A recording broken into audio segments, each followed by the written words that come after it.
सभी को नमस्ते और बहुत बहुत अभिनंदन।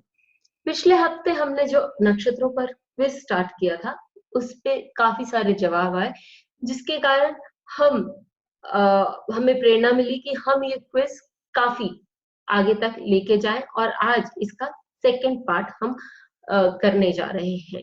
जो नक्षत्र हमने चुना है आज, वो रेजोनेट करता है आज के दिन से, यानी विशाखा नक्षत्र।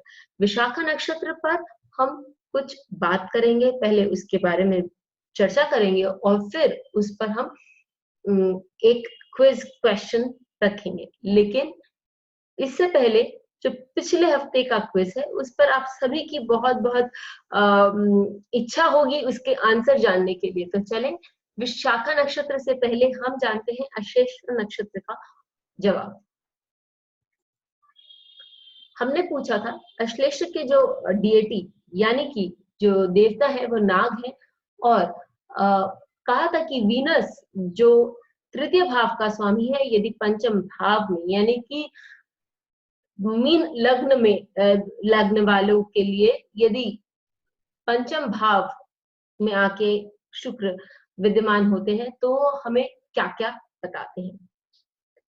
तो चले देखें हमारा जो जवाब। ऐसे कई लोगों ने जवाब दिया, बहुत सारे जवाब हो सकते हैं उनमें से, लेकिन जो एक प्रोबेबल जवाब हो सकता है वो ये है, यदि आपका शुक्र या किसी का भी शुक्र अफ्लिक्टेड यानी पीड़ित न हो और पंचम भाव में अश्लेष नक्षत्र में आके विद्यमान हो, तो उस व्यक्ति को बहुत नॉलेज यानी ज्ञान प्राप्त होता है, किसी भी एक विषय में खजाना मिलता है, ऐश्वर्य शौर्य प्राप्त होता है और ख्याति भी प्राप्त होती है।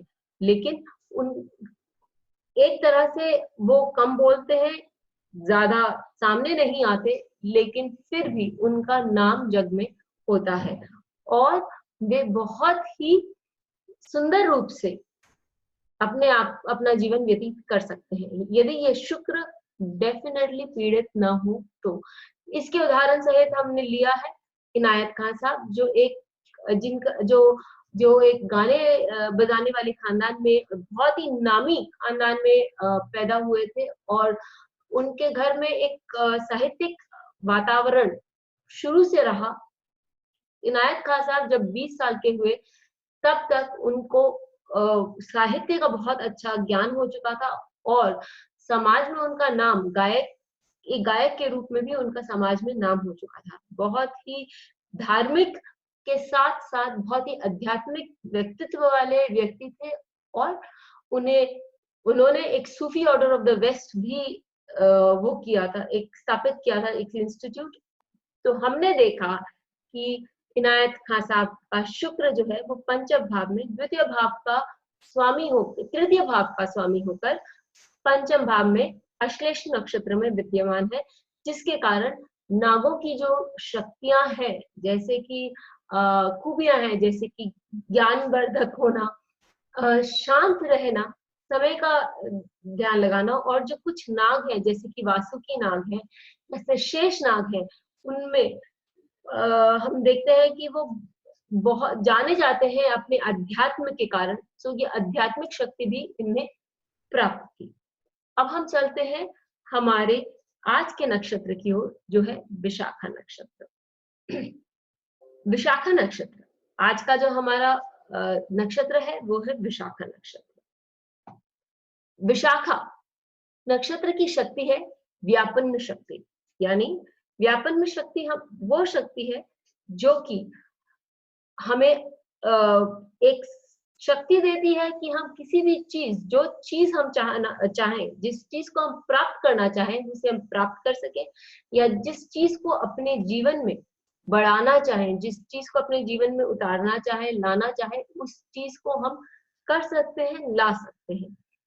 इस नक्षत्र में बहुत ज्यादा तीव्र रूप से हम देखते हैं कि इस नक्षत्र में कुछ प्राप्त करने की, कुछ बनने की एक चाह रहती है, हमेशा अग्रसर होने की एक चाह रहती है, उन रास्तों पर चलने की चाह रहती है जिनका आज तक किसी ने उनका मार्गदर्शन नहीं किया हो, या वो पथ जिस पर कोई और न चला हो।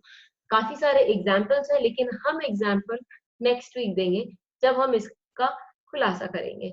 अभी हम बात करते हैं नक्षत्र की शक्ति का, हो गया, और अब हम बात करेंगे जो प्लैनेट है।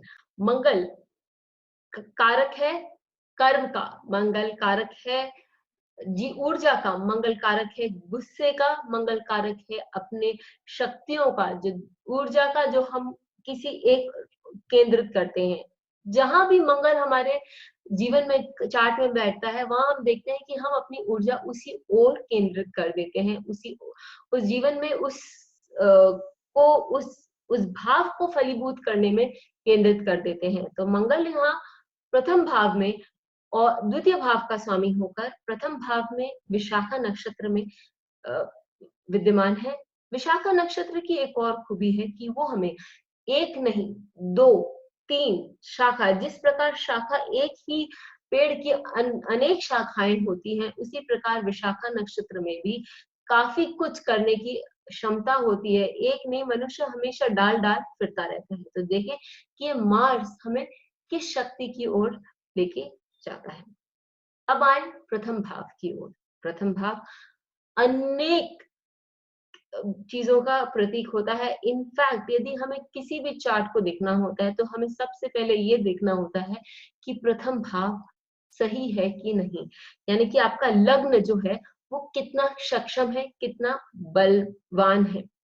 यदि ये लग्न बलवान होता है, लग्न शक्तिशाली होता है, लग्न लॉर्ड शक्तिशाली होता है, तो मनुष्य अपने जीवन में कोई काम करने में पीछे नहीं हटता, कभी हताश नहीं होता, और ना ही कोई विपदा, ना ही कोई परेशानी उसको रोक सकती है। तो प्रथम भाव जीवन हर स्थिति को जानने करने के लिए प्रथम भाव हमारे लिए बहुत ही आवश्यक हो जाता है। इसी प्रकार हम ये देखेंगे, नक्षत्र हमारा रहा विशाखा, प्लैनेट यानी ग्रह मंगल, और भाव यानी कि प्रथम भाव रहा। तो ये मार्स यानी मंगल जो है द्वितीय भाव और सप्तम भाव का जो स्वामी होकर बैठता है विशाखा नक्षत्र में। अब आपका क्वेश्चन ये है, आपका प्रश्न ये है कि प्रथम भाव और में बैठा विद्यमान मंगल दूसरे और सप्तम भाव का स्वामी होकर विशाखा नक्षत्र में क्या फल दे सकता है। सोचें, क्योंकि आज आपके पास समय है, आज आप फुर्सत में हैं, थोड़ा ध्यान लगाएं, आपको आंसर्स जरूर मिलेंगे, क्योंकि विशाखा नक्षत्र जो आज का नक्षत्र है आपको मदद करेगा, आपकी सहायता करेगा। अगले हफ्ते वापस एक नए क्विज के साथ और एक नए प्रश्न के साथ फिर मिलेंगे। तब तक के लिए विदा और आभार।